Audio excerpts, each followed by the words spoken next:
how many immigrants should Canada take in? Yesterday I spoke with Immigration Minister Jason Kenney. He told us he's paying attention to the polls, which say that most Canadians don't want immigration levels to rise, and that in part is what is behind the federal government's decision to limit how many people can actually apply to come to Canada. Here's what Jason Kenney told us yesterday. This is one of the only Western democracies where there's no xenophobic or anti-immigrant voice in our politics. There's a pretty broad, generally pro-immigration consensus. And I think we need to keep that consensus and to just completely ignore the public's sense of the practical limits of our ability to integrate people and just massively increase immigration levels would, I think, risk undermining the generally pro-immigration consensus in the country. That's Jason Kenney, the Minister of Immigration and Citizenship and Multiculturalism, speaking yesterday on Metro Morning.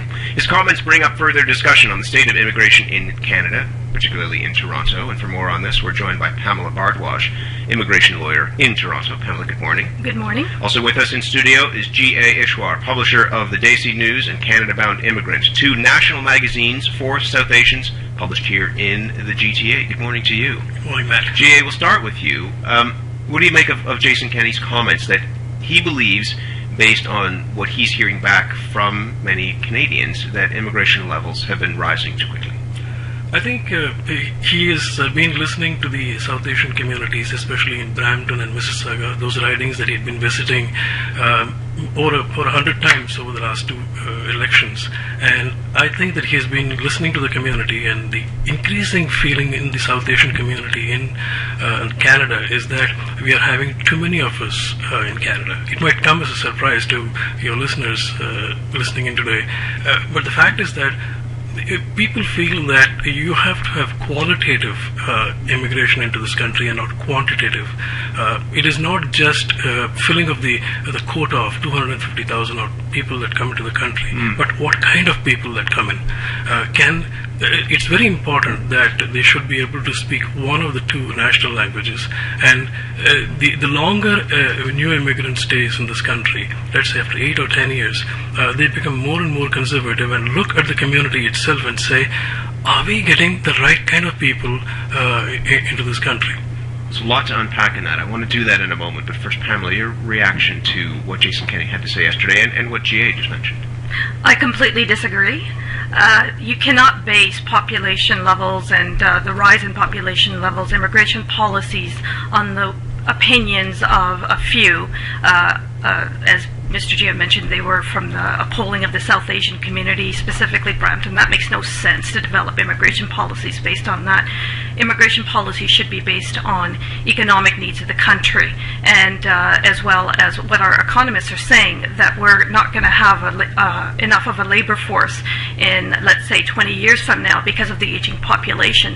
That is what should be driving immigration levels. I guess one of the things that he was saying yesterday, was getting at a little bit in that clip and expanded on a bit later on, was that his worry, and I guess this is the worry of the government, perhaps the worry of Canadians, is that you will create a policy that exceeds the general sentiment, and that the danger is, and this is something that he directly said, that you could have a situation comparable to what's happening in Europe right now, where you have higher levels of immigration, but many of the people who are in the country already say, we're not comfortable with that, and that could lead to unrest, tension, and further destabilization.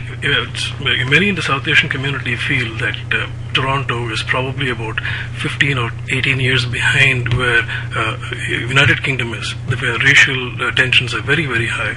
And if you see how the South Asian communities are there and where they have been quote-unquote ghettoized in many parts of England, and you see the trend that is taking place in certain pockets of the GTA, and many in the community worry that, are we there? And you know, if you mindlessly increase just quantitative immigration into this country and not qualitative, because immigration serves a purpose, and that purpose is to add value to the Canadian labor force, and adding value to the Canadian labor force has to be qualitative, and many in the community worry that the older Canadians, established Canadians who have been living here for many, many generations, might feel threatened by the way things are. Pamela?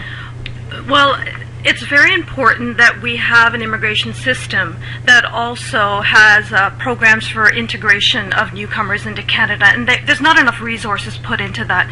At a very basic level, look at all the professionals that we're allowing in on the skilled workers programs, but they can't even get a job as engineers, as doctors, etc. Yet we have a shortfall of family physicians just in the GTA, never mind in the rural areas where there isn't a doctor at all.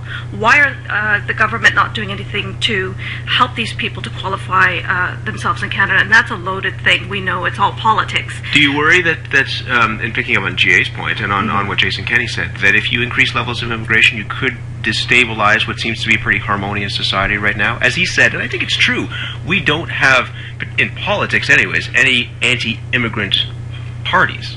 That sentiment might exist in the populace, but there aren't parties that are saying, stop immigration, slow immigration down, you're changing what some people would deem to be quote-unquote Canadian culture. Yes, and certainly I think that is quite the way the Conservative government is operating. I think there is an underlying anti-immigrant sentiment to their policies all the way around, not only on immigration issues, but I think it's very important that we, to avoid the problems that we have in Europe, also education is very important of the public, of our needs, as well as integration programs, and that's where all the cutbacks are happening. Apparently it's easier said than done. How do you educate people? You can say you can educate people. How do you go about doing it? Do you have an idea of how it can be done? Well, certainly there has to be inclusiveness. I mean, I think in the Toronto area, for example, I think people are very educated on the different cultures, and I think that the mainstream is very much connected to many cultures, such as the South Asian culture, since we're talking about that one. Yeah. Look at what's playing at the Sodi Center right now. It's a South Asian-based show that's attracting the whole population because there is an interest through education. There is an irony to a lot of people that it's recent immigrants who are saying enough is enough, and there's this idea that as soon as people get in, they'll kick the rungs on the ladder out below them. They'll slam the door as soon as they come in the door. You know, as a journalist working in the community, I've asked the same question to many people.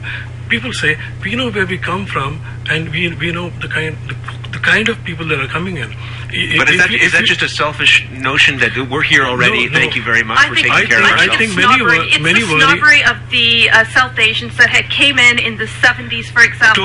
I totally disagree. They pay dues in a different way. And I can talk from personal experience on this one because I was raised in Toronto. I came to Toronto when I was 2 years old in the 60s.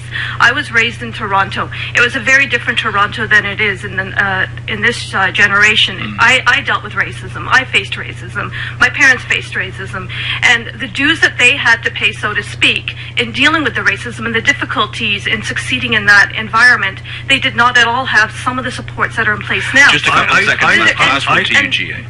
I don't think I came to this country 16 years ago. I don't believe I ever faced racism in this country. I have been warmly welcomed and accepted in this country. You were not here in the 70s. You were not here in the early 80s. That's hardly my fault. Society. Of course, but I'm saying you have a very there's a different attitude for those that have come in. Pamela, times are changing, and I think with the times changing, token multiculturalism, as was practiced in this country, should change, and I think Mr. Kenney is on the right track. This is such an interesting debate, and we will come back to this.